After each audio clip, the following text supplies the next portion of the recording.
नमस्कार मंडळी, स्वाद रेसिपीमध्ये तुमचं स्वागत आहे। आज आपण बनवणार आहोत आळूच्या देठाची भाजी। यासाठी आपण आळूची देठ अगोदर सोलून घेणार आहोत।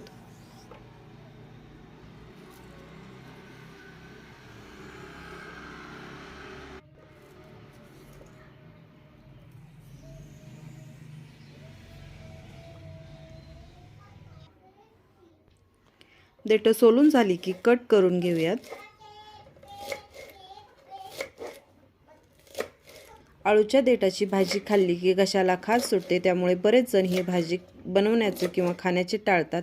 पण जर अशा प्रकारे जर भाजी बनवली तर ती खूपच चविष्ट होईल आणि विशेष म्हणजे घशाला खाज सुद्धा सुटणार नाही।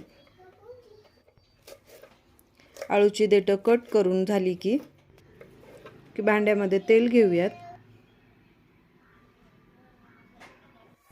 तेल गरम झालं की यामध्ये जिरे, मोहरी आणि हिंग घालायचं आहे।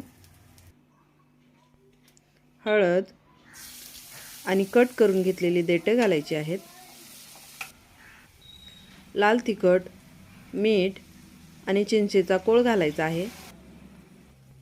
थोडासा गूळ आणि 1 चमचा शेंगदाण्याचं कूट घालायचं आहे। थोडासा गरम मसाला घालूयात।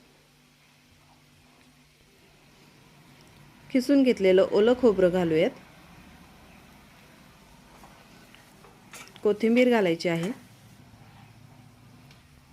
आणि भाजी व्यवस्थित परतून 2 ते 3 मिनिटं शिजवून घ्यायची आहे।